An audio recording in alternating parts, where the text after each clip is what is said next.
"No one wants to date me," she whispered, eyes lowered, voice trembling just enough to reveal scars she never showed the world. And in that single fragile moment, the single dad sitting across from her felt his entire heart shift, because he could see something she couldn't. She wasn't hard to love, she was simply hurting. If you love emotional and heart-touching stories like this, make sure to like this video and subscribe to the channel so you never miss another true kindness tale. Amara sat in the far corner of the warm little cafe, the kind with soft yellow lights and a gentle hum of chatter, but none of it could drown out the race of her heartbeat as she waited for a man she had never met. Blind dates were foreign territory to her, an emotional cliff she had never dared to jump from, but today she was here, because loneliness had a way of convincing even the most guarded heart to take a chance.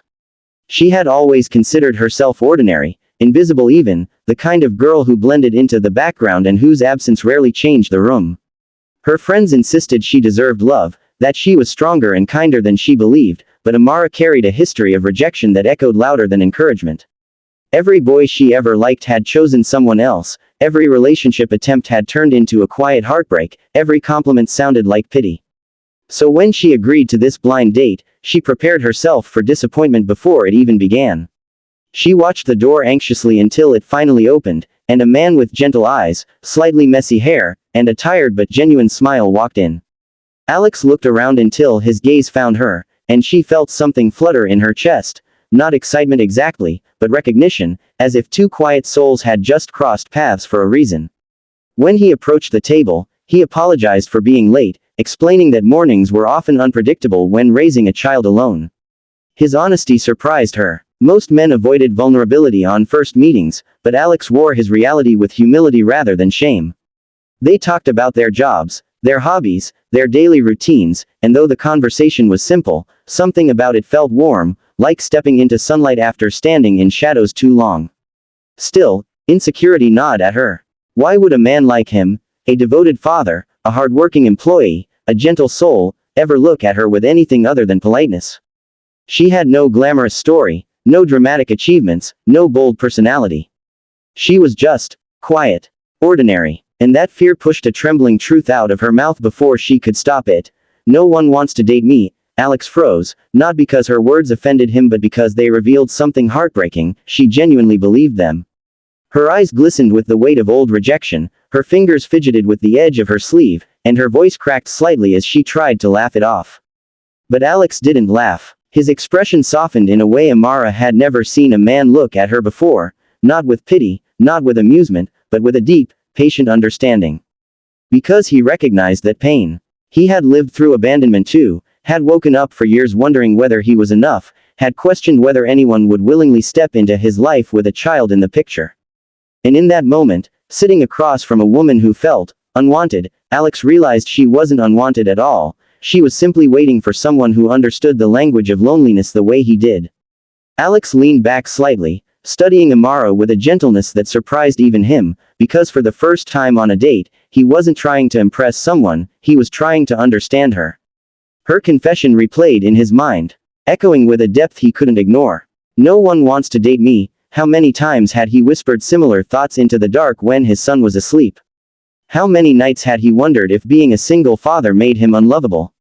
And now, sitting with this soft-spoken girl who believed she wasn't enough, Alex felt an unexpected protectiveness rising inside him. He asked her why she felt that way, and Amara hesitated, her gaze drifting toward the window as if searching for words outside.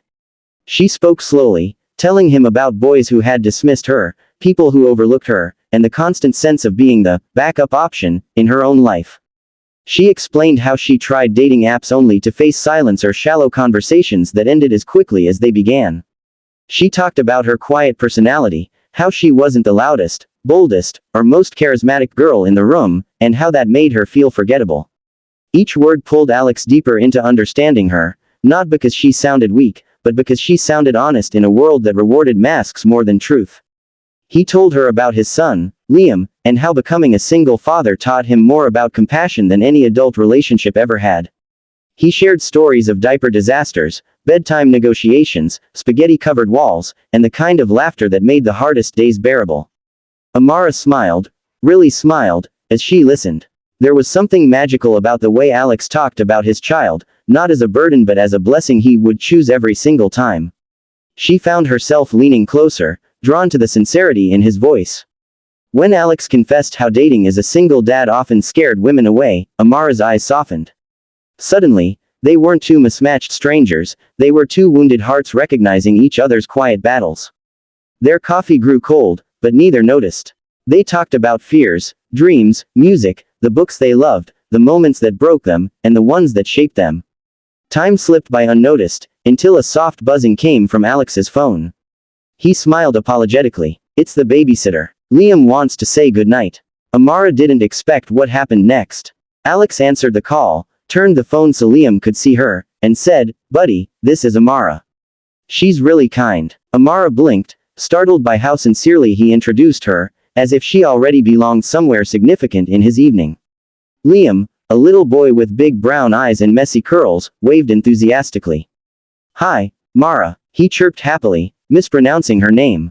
Amara's heart melted. She waved back shyly, and Liam giggled before running off screen. Alex ended the call, embarrassed. "Sorry." He gets excited. But Amara shook her head with the softest smile he had seen on her yet. "He's adorable." Alex felt something shift. This girl wasn't rejecting the messy truth of his life, she was embracing it. And that alone changed everything. The evening air was cool when they finally stepped outside the cafe, the sky painted with soft shades of blue and fading gold, but neither of them moved toward their cars. Instead, they walked slowly along the sidewalk, each unsure how to end a night that felt like the beginning of something much bigger than either expected. Amara hugged her arms around herself, not from cold but from the overwhelming unfamiliarity of being seen, truly seen, by someone who didn't look through her. Alex walked beside her, hands in his pockets, stealing glances he hoped she wouldn't catch.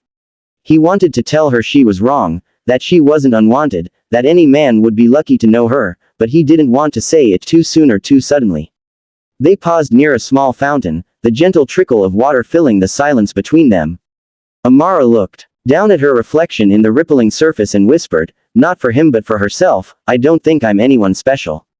Alex stepped closer, close enough that she could feel the warmth of his presence. "You're wrong," he said softly. She lifted her head, surprised by the certainty in his voice. Alex continued, speaking with the sincerity of someone who had spent years searching for the right words without knowing it. "You're special because you're real. You're quiet in a world that rewards noise. You care in a world that rushes. You feel deeply, even when others make you think that's a flaw. And you listen to me talk about my son without hesitation, without judgment. Do you know how rare that is?" Amara blinked rapidly as tears pooled in her eyes, not of sadness but of relief, of being understood for the first time in so long. Alex reached out, gently touching her sleeve, not grabbing, not insisting, just offering presence. "No one wants to date you," he murmured. "I don't believe that for a second. I think the right person just hadn't found you yet." Her breath hitched, caught between disbelief and hope. "And what about you?" she whispered. Alex smiled, slow, warm, certain. "I found you tonight." Amara felt her heart stutter, then settle into a rhythm she didn't recognize, one that felt like belonging. They stood there in the soft glow of lamplight, two souls who had spent years wondering if love was something meant for other people. And now, here they were, finding it not in perfection, but in honesty, vulnerability, and kindness. Alex gently asked if he could see her again, maybe meet for dinner, maybe meet Liam properly next time. Amara nodded, her smile trembling but genuine. "I'd like that," she whispered. For the first time in her life, she didn't feel like the forgotten one, the second choice, the invisible girl in the background. She felt chosen, not because she changed herself, not because she tried to impress anyone, but because someone finally saw the quiet beauty in her truth. That night, as they walked back to their cars, Alex turned one last time and said, "Amara, you're exactly enough." And for the first time, she believed it. If this emotional and heart-touching story moved you, don't forget to like this video and subscribe to the channel for more true kindness tales that inspire, heal, and warm the heart.